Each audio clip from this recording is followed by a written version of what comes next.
Howdy.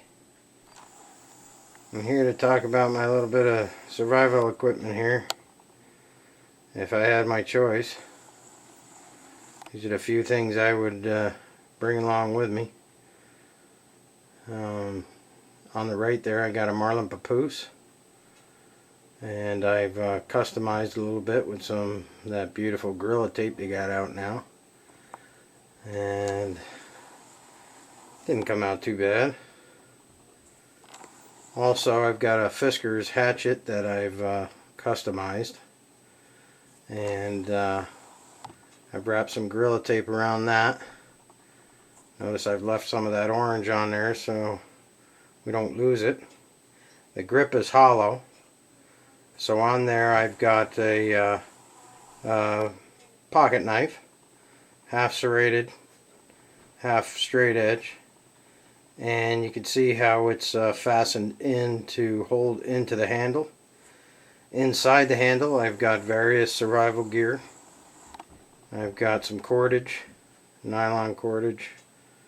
I've got some snare wire. I've got some hooks and sinkers, and I got a visit from old Bearsy here, and some little bit of tinder. I've got a few waterproof matches, strike anywhere matches. I also got in the sheath there, you'll notice I've got tucked away is a flint and steel. You can pick those up at Canadian Tire, your local camping store.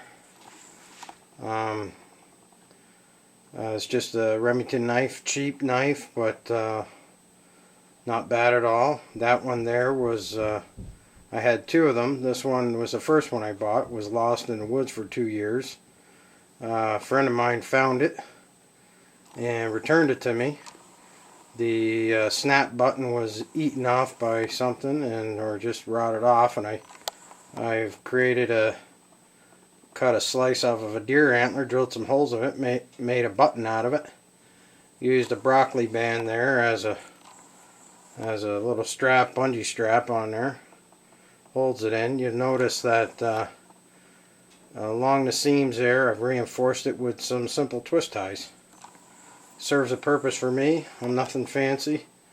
I just like to hunt and fish, and as you can see, I like to hunt. I don't make a big ceremony out of it, but who wouldn't mount something like that or that?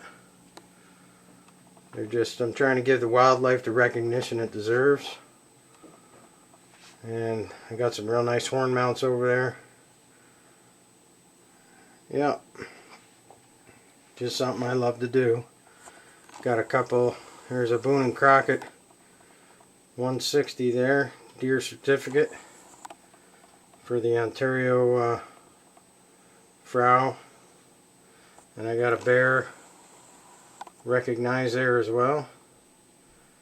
19 and 5/16 inch skull on it, back in 2000, 450 pounder, nice one.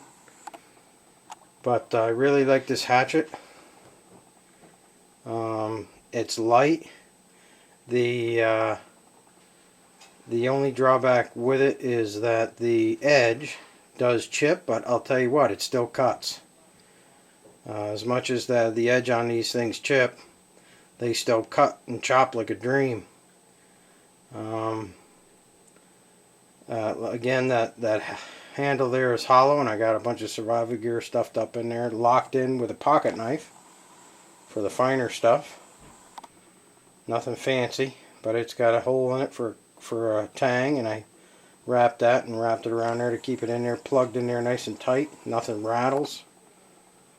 And that sheath I made that sheath as well. It's got a deer button on it as well. Slice of deer antler with some holes drilled in it, and just put on there with some zip ties.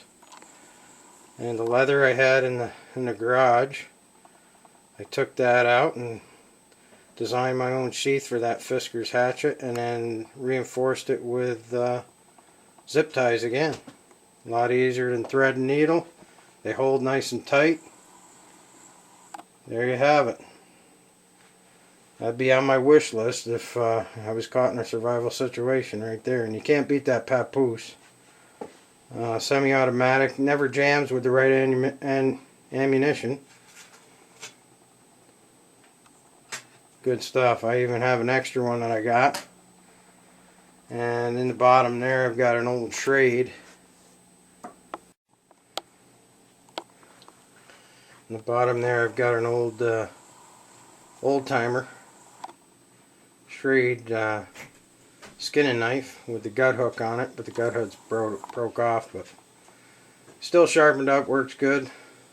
It's got a nice strong tip on it now because the thin tip's busted off. But anyway, that's those little Fisker's hatchets can really do a nice job. Hope you enjoyed the video.